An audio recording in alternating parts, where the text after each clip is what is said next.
Meu nome é Rogério e eu juro pra você, eu nunca acreditei nessas histórias de assombração. Sempre achei que quem via coisa demais é porque tinha medo de ficar sozinho no escuro. Mas isso foi antes de trabalhar naquele lugar. Era o início de 2019, quando aceitei o serviço. O antigo Hospital Santa Madalena, fechado há mais de 15 anos, tinha sido comprado por uma empresa que planejava reformar o prédio e transformá-lo em uma clínica.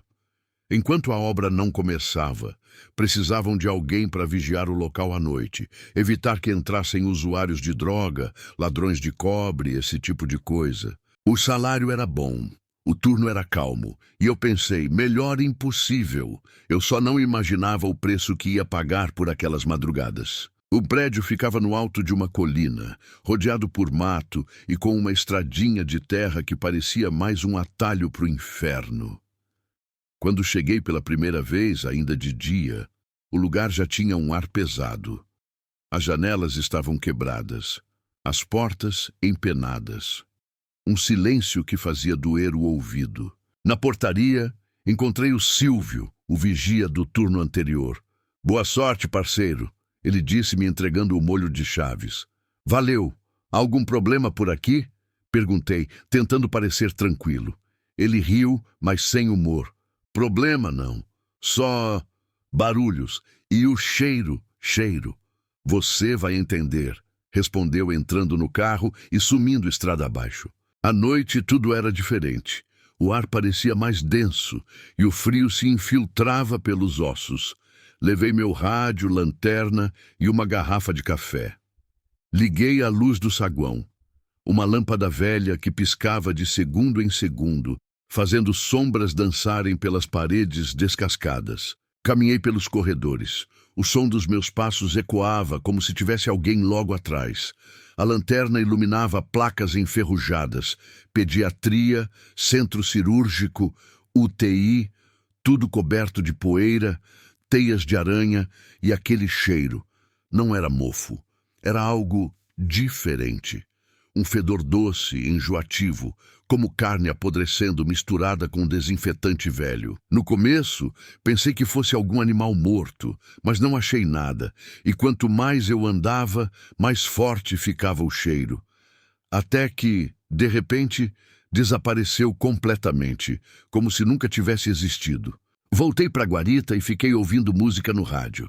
Por volta das 2 da manhã, o som começou a chiar. Mudei de estação, mas todas estavam com o mesmo chiado estático, como se algo interferisse no sinal. De repente, entre os ruídos, ouvi uma voz, fraca, arrastada, quase um sussurro. A enfermaria. Larguei o rádio e olhei ao redor. Nada. Peguei a lanterna e fui até o corredor principal de novo. O vento batia nas janelas, fazendo aquele som de rangido que parecia choro distante. Passei em frente à antiga sala de emergência e foi quando senti de novo o cheiro. Forte, sufocante. E junto dele, um barulho de maca sendo empurrada, devagar, chiar de rodas velhas no piso. Deve ser o vento, pensei, mesmo sabendo que era impossível. Todas as janelas estavam fechadas com tábuas. Apurei os passos, o coração disparado. A luz da lanterna tremeu quando passei diante do corredor lateral. Por um instante, eu juro que vi uma sombra atravessar o fundo, rápida, como alguém andando em silêncio. Gelei. A mão suava tanto que quase derrubei a lanterna. "Tem alguém aí?" gritei. O som ecoou, voltou para mim distorcido. Silêncio. Respirei fundo e entrei naquele corredor. O chão estava coberto de folhas secas e pedaços de vidro. A sombra vinha da ala de isolamento, onde, segundo o Silvio, tinham deixado pacientes de doenças contagiosas antes de o hospital fechar. A porta estava entreaberta. Empurrei devagar. O cheiro era ainda pior ali dentro. Quase pude sentir o gosto do ar. Ferro, sangue e formol. Apontando a lanterna, vi camas enferrujadas, lençóis embolorados e marcas de mão nas paredes, como se alguém tivesse tentado sair. Então notei algo no chão. Pegadas, frescas, molhadas, como se alguém tivesse caminhado descalço sobre o pó. E elas iam na direção da antiga sala 12. O número estava meio apagado, mas dava para ler. A maçaneta estava fria como gelo. Encostei o ouvido na porta e ouvi respiração. Baixa, lenta, como se alguém estivesse do outro lado, esperando. Meu instinto dizia para ir embora, mas a curiosidade foi mais forte. Abri a porta e o ar gelado me atingiu como se viesse de um freezer. A luz da lanterna varreu o quarto vazio até parar em algo no canto, uma maca coberta por um lençol branco. Pensei em um boneco, algum resto esquecido da época do hospital. Mas quando cheguei mais perto, vi o tecido se mexer levemente, como se algo respirasse por baixo. Dei um passo para trás. O rádio preso no meu cinto chiou de novo, e a mesma voz sussurrou: "Não devia estar aqui." O lençol se moveu, e antes que eu fizesse qualquer coisa, algo se levantou debaixo dele. Aquilo se ergueu devagar.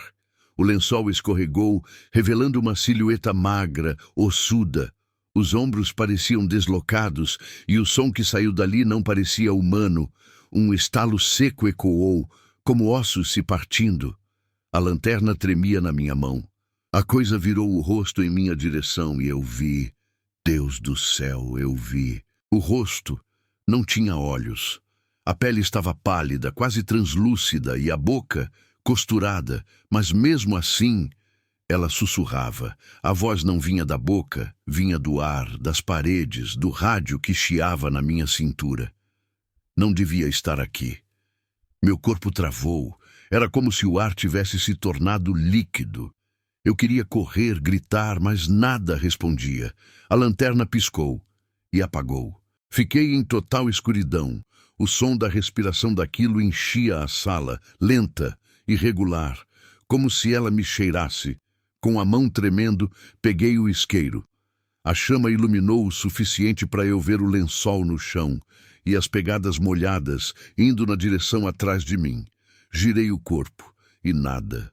Mas o cheiro, aquele cheiro doce e podre, agora estava tão forte que dava vontade de vomitar. Corri. Atravessei o corredor tropeçando em pedaços de metal, chutando portas, derrubando tudo. O som das rodas da maca me seguiu, ecoando logo atrás. Chiado de ferro e ranger de correntes. Mas quando olhei para trás, o corredor estava vazio. Voltei para a portaria, ofegante. Liguei todas as luzes que ainda funcionavam. O rádio de novo começou a chiar. Dessa vez a voz veio mais nítida. "Corre, Rogério." Meu coração quase saiu pela boca.